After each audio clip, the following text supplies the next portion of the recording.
Entah berapa lama aku tertidur bersama Rara, orang yang aku kira Riri selama ini. Saat merasa ada pergerakan, aku membuka mata dan melihat Rara duduk dengan posisi tangan dan kaki yang masih terikat. Kondisinya saat ini sudah lebih baik, tatapan matanya sayu, tidak lagi menyiratkan dendam. Kamu mau apa? Tanyaku saat Rara melirik gelas yang sudah kosong di atas meja. Aku haus, mau minum, ucap Rara. Aku segera bangun dan mengambilkan air minum untuknya. Setelah menenggak habis air itu, Rara duduk termenung. Apa yang kamu pikirkan? Tanyaku sambil duduk di sebelahnya. Aku memikirkan ibu. Bagaimana jika mereka menyakiti ibu? Mereka adalah iblis. Aku takut ibu kenapa-napa. Ucap Rara, sangat jelas ketakutan di wajahnya. Kamu bilang saja jika kamu sudah menghabisiku, agar kamu dan ibumu bisa bebas. Aku akan pergi jauh dari kota ini. Ucapku pada Rara. Gak bisa segampang itu. Mereka pasti akan minta buktinya. Ucap Rara. Di mana mereka menyekap ibumu? Di rumah bordil milik Robert. Dari mana kau tahu? Aku tahu karena sebelumnya aku juga dibawa ke tempat itu. Aku ingin mengatakan sesuatu padamu. Ucap Rara. Apa yang ingin kau bicarakan? Tanyaku penasaran. Tentang dalang dibalik semua ini. Ucap Rara. Siapa? Namanya Rahma. Ibu tirinya Rangga.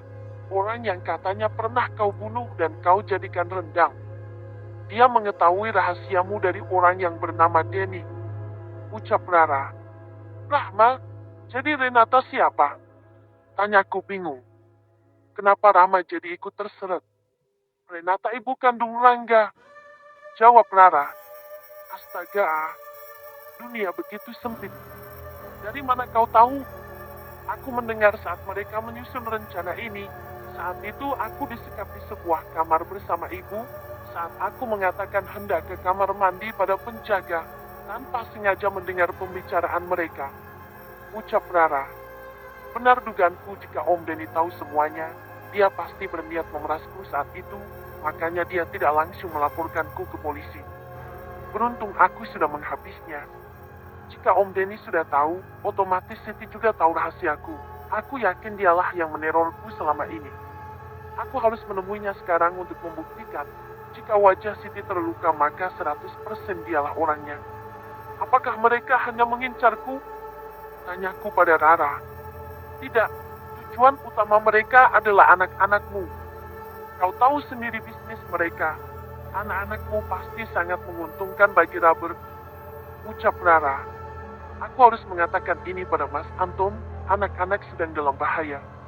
Oh ya, aku boleh bertanya sesuatu? Tanyaku pada Rara. Tanya saja, jika aku tahu aku akan menjawabnya. Ucap Rara. Riri mengatakan jika Robert dan Renata tewas dalam kecelakaan, aku juga melihat di beberapa artikel tentang berita itu, dan semuanya benar jika dalam artikel itu mengatakan kalau Robert dan Renata sudah tewas. Apa kau tahu sesuatu tentang berita itu? Tanyaku, Rara tersenyum sambil geleng-geleng kepala. Kamu percaya gitu aja? Tapi awalnya aku juga percaya sih, itu semua bohong. Mereka sudah mengatur rencana itu. Benar jika Robert dan Renata tewas ditemukan dalam mobil yang terbakar, tapi itu adalah orang lain yang dibayar. Robert membayar sepasang suami istri untuk mengantar barang ke suatu tempat. Sebelumnya Robert sudah merusak rem mobil dan meletakkan bom bensin dalam mobil itu. Malang sekali nasib dua orang itu, ucap Rara. Bom bensin? Apa itu? Tanyaku bingung. Baru kali ini aku mendengar nama itu. Bensin yang diletakkan dalam botol dan diberi sumbu, api akan menjalar secara perlahan. Dan saat api mengenai sumbu terakhir, maka botol itu akan meledak. Ucap Rara. Lumayan nih, dapat ilmu baru. Ya sudah, kau istirahatlah. Aku ingin menemui suamiku. Tanpa menunggu jawaban Rara, aku segera meninggalkan kamar itu dan mencari keberadaan Mas Anton.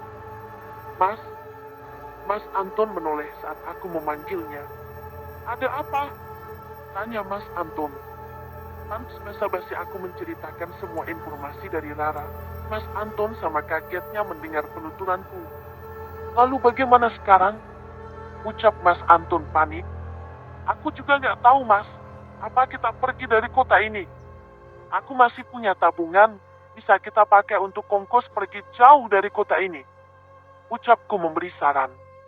Mas setuju aja, tapi jangan sampai ada yang tahu. Termasuk Rara dan Carla. Ucap Mas Anton. Apakah kalian tega meninggalkanku? Aku sudah menganggap kalian keluargaku. Aku akan ikut kemanapun kalian pergi. Tiba-tiba Carla muncul dan masuk ke dalam kamar.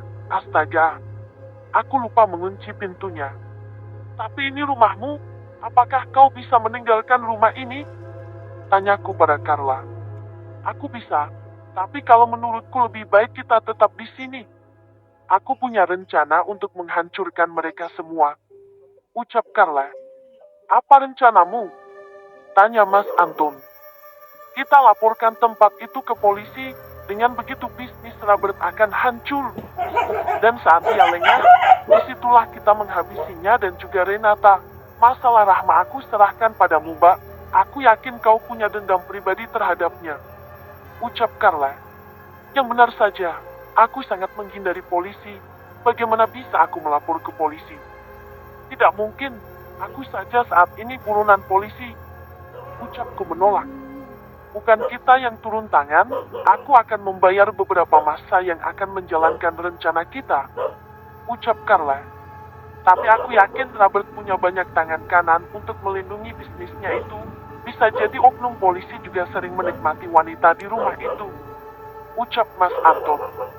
Benar juga. Bisnis itu sudah berjalan lama. Pasti banyak yang menutupi kejahatan Robert, termasuk anggota kepolisian. Ya, untuk bisnis pelacuran itu memang dia bisa lolos, tapi untuk perdagangan organ tubuh manusia, aku rasa Robert tidak bisa lolos. Kalau kalian setuju, aku akan mengurus semuanya. Ucap Carla yakin. Bagaimana, Mas? Tanyaku pada Mas Anton. Aku setuju. Sekarang hukum bisa dibeli dengan uang. Ucap Mas Anton. Baiklah, jika kamu memang bisa mengurusnya, maka lakukanlah. Ucapku pada Carla. Beres, Mbak. Dalam beberapa hari ini Mbak akan mendengar beritanya. Ucap Carla sembari tersenyum menyeringai. Setelah mengatakan hal itu, Carla berlalu keluar kamar. Aku akan menjemput anak-anak dulu. Ucap Mas Anton. Aku ikut, kita akan mampir ke rumah seseorang. Ucapku, Mas Anton hanya mengangguk. Aku memakai masker penutup mulut dan juga topi, untuk berjaga-jaga agar tidak ada yang mengenaliku. Mas Anton melajukan sepeda motornya dengan kecepatan sedang. Hanya dalam waktu 10 menit kami sudah berada di halaman sekolah Melinda. Aku melirik ke rumah Cindy, sepi. Sepertinya dia tidak jualan lontong hari ini. Atau mungkin sudah habis. Tapi tidak mungkin. Biasanya akan banyak orang-orang yang main catur serta ngopi di warungnya. Tunggu sebentar ya, Mas. Aku mau ke sana. Pamitku pada Mas Anton. Aku menghampiri seorang pria parubaya. Aku akan pura-pura bertanya kemana pemilik rumah ini. Permisi, Pak. Apakah pemilik rumah ini ada di dalam? Tanyaku dengan sopan. Sejak kemarin tidak pernah buka bu. Mau apa ya? Tanya pria itu. Ah, tidak. Saya langganan di sini setiap hari.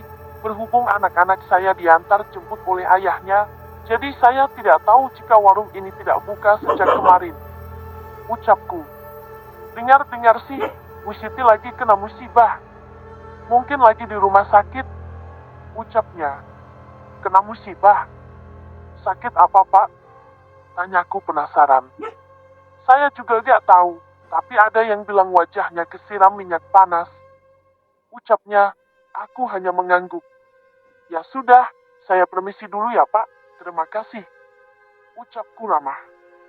Aku yakin, jika Siti adalah peneror itu, pasti wajahnya hancur karena terkena serpihan kaca malam itu.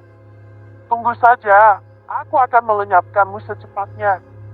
Tekadku dalam hati. Setelah anak-anak keluar dari sekolah, kami langsung menuju ke rumah. Aku ingin segera memberitahukan berita ini pada Mas Anton. Ganti bajunya ya nak, ibu siapkan makanan dulu. Ucapku pada anak-anak, mereka hanya mengangguk dan langsung menuju ke kamarnya. Tadi saat aku bertanya pada orang itu, dia mengatakan jika Siti tidak buka warung sejak kemarin. Aku yakin Siti yang meneror kita selama ini, Mas. Orang itu mengatakan jika saat ini Siti sedang berada di rumah sakit karena wajahnya terkena minyak panas. Tapi aku tidak yakin, itu pasti karena terkena serpihan kaca yang kupecahkan. Ucapku pada Mas Anton saat kami duduk di meja makan. Bisa jadi, tapi bagaimana kita membuktikannya? Tanya Mas Anton. Sebenarnya tidak perlu dibuktikan lagi, kita memang harus menghabisinya. Dia istrinya Denny, otomatis dia tahu rahasia kita. Ucapku. Untuk saat ini aku yakin dia pasti tidak akan kembali meneror rumah ini. Lantas bagaimana kita punya kesempatan menghabisinya? Ucap Mas Anton. Sekarang gantian, aku yang akan menerornya. Ucapku yakin. Aku tidak setuju. Itu sangat berbahaya, Ningsih. Kamu bisa ketahuan dan dihajar massa, apalagi rumah Siti berada di keramaian. Ucap Mas Anton. Tidak apa-apa, aku pasti bisa, Mas. Kamu tenang aja ya. Ucapku meyakinkan. Tapi tidak untuk malam ini, keadaan masih panas.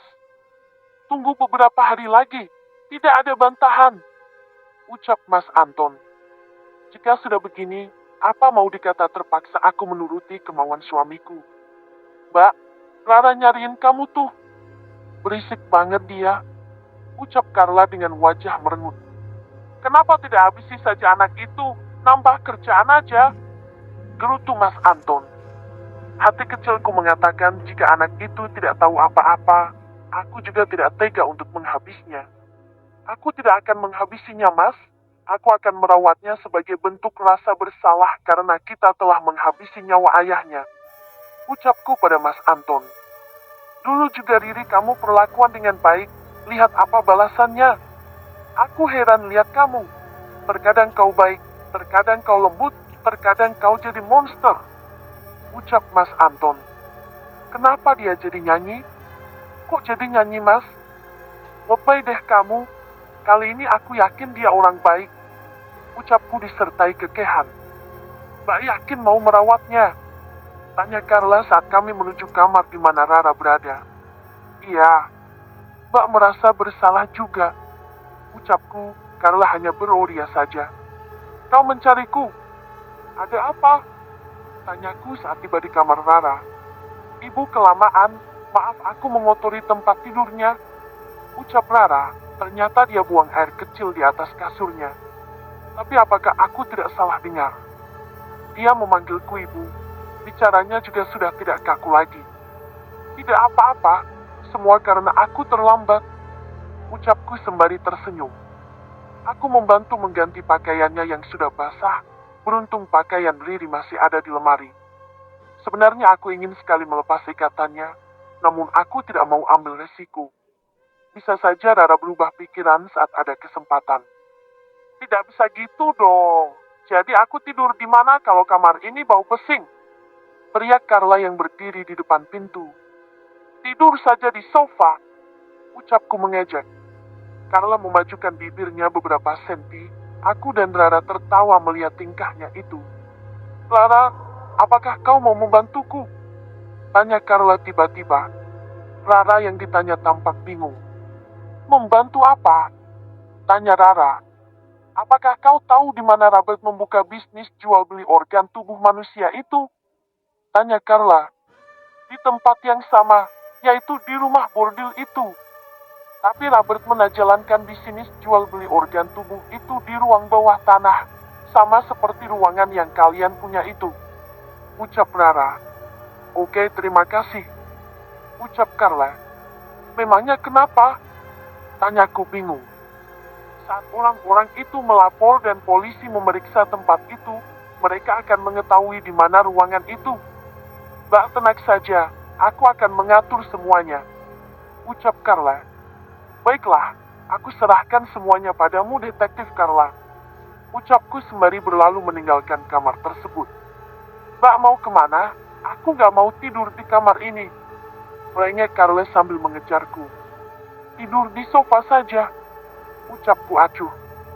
Mbak, teriak Carla sambil menghentakkan kakinya. Aku hanya tertawa sembari menggeleng melihat tingkahnya itu.